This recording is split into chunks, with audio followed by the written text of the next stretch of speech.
তো আমি একটু রেডি হয়েছিলাম জন্মাষ্টমীর ভিডিও শ্যুট করার জন্য। তো তোমাদের দাদার মানে বন্ধু মানে আমারও দাদা তো এই ড্রেসটা এনে দিয়েছিল। তো এটা গুপি ড্রেস বলে মায়াপুর থেকে। তো এটা পরাই হয়নি, ঘরের মধ্যে রয়েছে। এটা ব্লাউজও কাটানো হয়নি আর ওড়নাটাও না অতটা ভালো দেয়নি। তো ভাবলাম আজকে একটু পরে বেরোবো।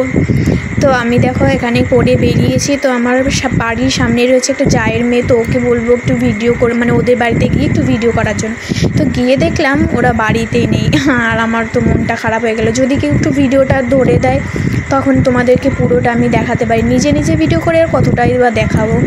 আর দেখি ওদের বাড়িতে এসে দেখি বাড়ি নেই। তো বাড়ির পাশের গাছে রয়েছে ফুল। তো তোমাদেরকে আবার একটা ফুল ছেড়ে দেখাচ্ছিলাম। তো ফুলটা নিয়ে কিন্তু আমি খোপায় নেব। যেই ফুলটা ছিটে গেছে না তখনই দেখি এখানে বড় বড় মানে পিঁপড়ে রয়েছে। আর পিঁপড়ে দেখো আমার হাতে, তোমরা দেখতে পাচ্ছ কি না আমি জানি না। তো ফুলটা নিয়ে দেখো আমি তোমাদেরকে এবারে এতক্ষণ যে ভিডিওটা দেখলে এটা কিন্তু মানে আগের করা ছিল। তো কিছু কিছু ক্লিপ আমার সঙ্গে ছিল ভিডিওর, তো আমি কি করে শেয়ার করব বুঝতে পারছিলাম না। তো আমি দেখো এখানে রাস্তায় রিং লাইট নিয়ে ভিডিও করছিলাম। তো আমি কোথায় ভিডিও করি তোমাদেরকে সেগুলো বলছিলাম যে আমি কোথায় ভিডিও করি, তোমরা প্লিজ দেখো। আর আমাদের এই যে বাড়ির সামনে রয়েছে রাস্তা, আর ওই যে দেখো ক্যাম্প দেখা যাচ্ছে কি না জানি না। তো ওখানে কিন্তু বিএসএফ ক্যাম্প এটা। আর আমি যে ভিডিও করছিলাম তো তোমাদেরকে সেইগুলোই বলাবলি করছি। মানে যখন ওয়েদার ভালো থাকে তখন ওই জন্য ভিডিওটা একটু বেশি ভালো হয় ওয়েদার থাকলে। আর ঘরে করি কিন্তু আমি বাইরেই বেশি করি। তো রাস্তার সামনে তোমরা দেখতেই পাচ্ছ আমার বাড়ির সামনে এই যে রয়েছে রাস্তা, তোমাদের দেখাচ্ছি চলো। এই যে দেখো রাস্তা রয়েছে।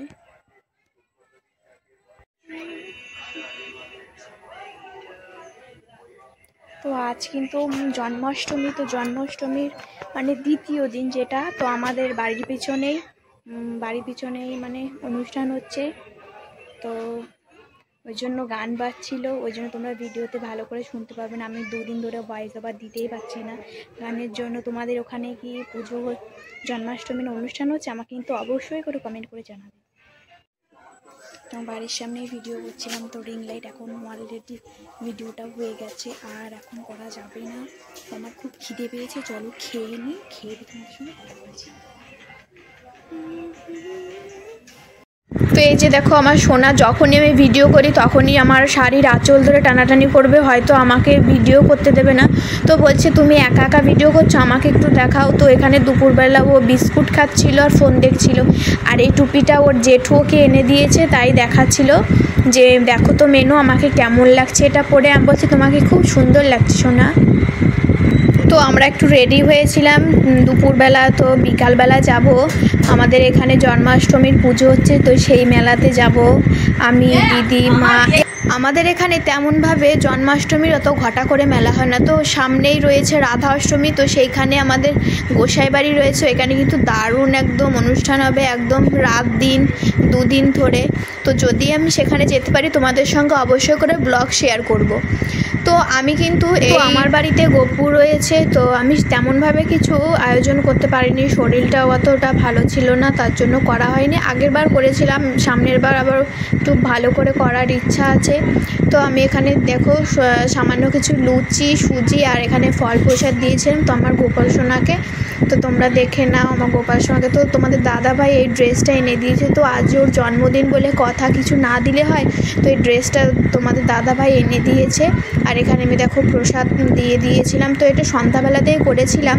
তো এরপর গোপাল সোনাদের খাইয়ে টাইয়ে আমরা রেডি হয়ে এই যে বলতে বলতে বেরিয়ে গেছি। আর এখানে খুব সুন্দর প্যান্ডেল করেছিল, এই যে ফুলের ডেকোরেশন ছিল। এই যে দিদি যাচ্ছে আর আমাদের পুচকিটা যাচ্ছে। আর এখানে মানে 2-3 দিন ধরে অনুষ্ঠান হবে। আর জন্মাষ্টমী পরের দিন আমরা গেছিলাম। তো ততক্ষণে পুজো টুজো শেষ হয়ে গেছে, এখন মন্দির পরিষ্কার করছিল।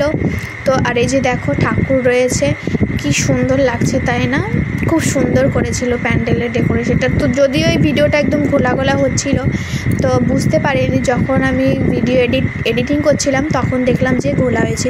তো ওপরের ডেকোরেশনটা এরকম ছিল, মানে নর্মালের মধ্যে খুব সুন্দর করেছে। আর অনেক লোকজন ছিল। তো এখানে একটা বিশেষ কি বলো তো মানে প্রসাদ দেয়, যেটা হলো পায়েস।